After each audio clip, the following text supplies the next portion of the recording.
Chapter 6. The Shepherdess. "You're dead," said Tiffany. She looked around.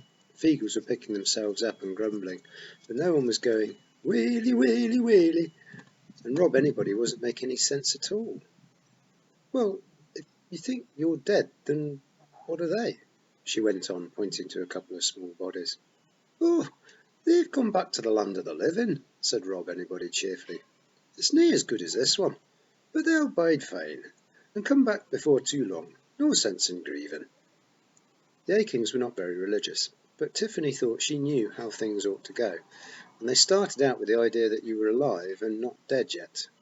"But you are alive," she said. "Ach, no, mistress," said Rob, helping another pixie to his feet. "We was alive, and we was good boys back in the land of the living, and so when we died, there we was borned into this place." "You mean you think that you sort of died somewhere else and then came here?" said Tiffany. "You mean this is like heaven?" "Aye, just as advertised," said Rob Anybody. "Lovely sunshine, good hunting, nice pretty flowers, and wee birdies going cheap." "Aye, and then there's the fighting," said another Feagle. And then they all joined in.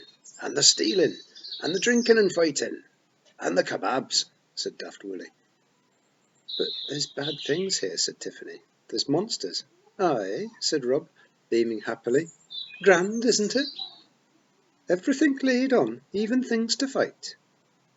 "But we live here," said Tiffany. "Ach, well, maybe all you humans was good in the last world too," said Rob Anybody generously. "I'll just round up the lads, mistress." Tiffany reached into her apron and pulled out the toad as Rob walked away. "Oh, we survived," it said. "Amazing. There are very definite grounds for an action against the owner of those dogs, by the way." "What?" said Tiffany, frowning. "What are you talking about?" I don't know," said the toad. "The thought just popped into my head. Perhaps I knew something about dogs when I was a human." "Listen, the Feagles think they're in heaven. They think they died and came here." "And?" said the toad. "Well, that can't be right. You're supposed to be alive here and then die and end up in some heaven somewhere else." "Well, that's just saying the same thing in a different way, isn't it? Anyway, lots of warrior tribes think that when they die they go to a heavenly land somewhere," said the toad. "You know, where they can drink and fight and feast forever. So maybe this is theirs." "But this is a real place." "So? It's what they believe. Besides, they're only small. Maybe the universe is a bit crowded and they have to put heavens anywhere there's room. I'm a toad, so you'll appreciate that I'm having to guess a lot here. Maybe they're just wrong. Maybe you're just wrong. Maybe I'm just wrong." A small foot kicked Tiffany on the boot. "We'd best be moving on, mistress," said Rob Anybody. He had a dead Feagle over his shoulder. Quite a few of the others were carrying bodies too. Are you going to bury them?" said Tiffany. "Aye, they dinna need these old bodies, no. And it's no tidy to leave them lying aboot," said Rob Anybody. "Besides, if the big jobs find little wee skulls and bones around, they'll start to wonder, and we don't want anyone poking aboot. Saving your presence, mistress," he added. "No, that's very practical thinking," said Tiffany, giving up. The Feagle pointed to a distant mound with a thicket of thorn trees growing on it. A lot of the mounds had thickets on them. The trees took advantage of the deeper soil. It was said to be unlucky to cut them down. "It's nae very far noo," he said. "You live in one of the mounds?" Tiffany asked. "I thought they were, the graves of ancient chieftains." Aye, there's some old dead kingie in the chamber next door, but he's nae trouble," said Rob. "Dinna fret, there's nae skeletons or any such in our bit. It's quite roomy when we've done it up a treat." Tiffany looked up at the endless blue sky over the endlessly green downland. It was all so peaceful again, a world away from headless men and big savage dogs. "Well, if I hadn't taken Wentworth down to the river," she thought, "what would I be doing now? Getting all the cheese, I suppose. I never knew about all this. I never knew I lived in heaven, even if it's only heaven to a clan of little blue men. I didn't know about people who flew on buzzards. I never killed monsters before." "Where do they come from?" she said. "What's the name of the place the monsters come from?" "Ack, ye probably ken the place well," said Rob Anybody, as they drew nearer the mound. Tiffany thought she could smell smoke in the air. "Do I?" she said. "Aye, but it's no a name I'll say in open air. It's a name to be whispered in a safe place. I'll not say it under this sky." It was too big to be a rabbit hole, and badgers didn't live up here.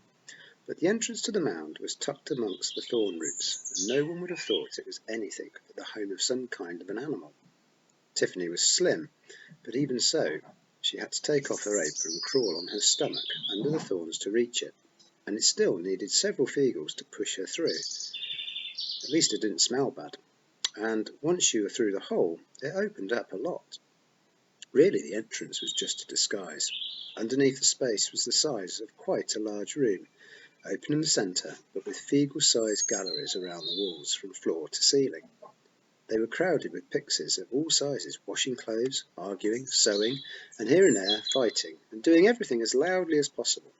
Some had hair and beards tinged with white. Much younger ones, only a few inches tall, were running around with no clothes on, and yelling at one another at the tops of their little voices. After a couple of years of helping to bring up Wentworth, Tiffany knew what that was all about. There were no girls, though, no wee free women. No, there was one. The squabbling, bustling crowds parted to let her through. She came up to Tiffany's ankle.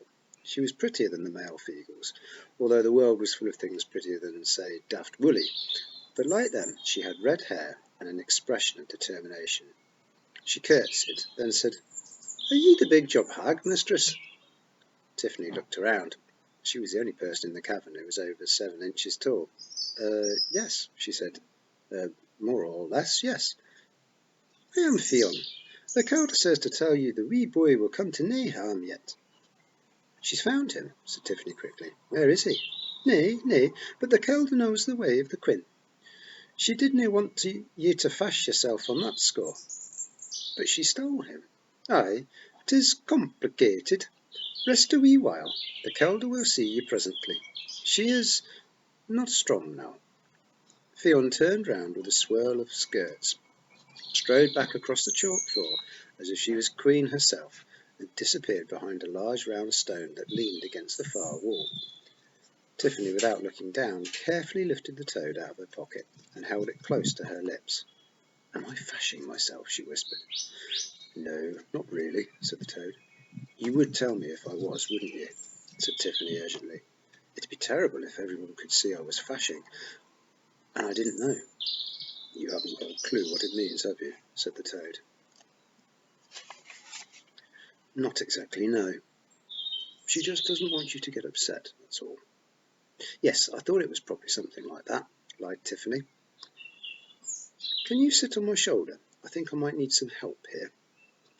The ranks of the Nakmak Feegle were watching her with interest, but at the moment it appeared that she had nothing to do but hurry up and wait.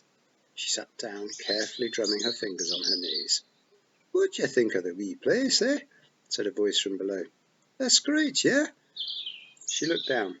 Rob Anybody Feegle and a few of the pixies she'd already met were lurking there watching her nervously. "Very cosy," said Tiffany, because that was better than saying, "How sooty," or "How delightfully noisily." She added, "Do you cook for all of you on that little fire?" The big space in the centre held a small fire under a hole in the roof, which let the smoke get lost in the bushes above, and in return brought in a little extra light. "Aye, mistress," said Rob Anybody. "The small stuffed bunnies and that," added Daft Willie. "The big stuff we roast in the chalk pit. "Sorry, what was that?" said Tiffany. "What?" said Rob Anybody innocently, his hand firmly over the mouth of the struggling Woolly. "What was Woolly saying about roasting big stuff?" Tiffany demanded. "You roast big stuff? In the chalk pit? Is this the kind of big stuff that goes bah? Because that's the only big stuff you'll find in these hills." She kneeled down on the grimy floor and brought her face to within an inch of Rob Anybody's face, which was grinning madly and sweating. "Is it?" Weel, in a manner of speaking." "It is." "'Tis not thine, mistress," shrieked Rob Anybody. "We ne'er took an aching ship without the leave of Granny." "Granny Aching let you have sheep?" "Aye, she did Did that as payment? Payment for what? No aching ship ever got caught by wolves, Rob Anybody gabbled. No foxes took an aching lamb, right? No lamb e'er had its een peeked out by corbies. Not we Hamish up in the sky. Tiffany looked sideways at the toad. Crows, said the toad. They sometimes peck the eyes. Yes, I know what they do, said Tiffany. She calmed down a little. Oh, I see. You kept away the crows and wolves and foxes for Granny, yes? Aye, mistress. No, just kept them away. Neither, said Rob Anybody triumphantly. There's good eating on a wolf. Aye, they kebabs up a treat, but they're no as good as a ship. Though, Willie managed before a hand was clapped over his mouth again.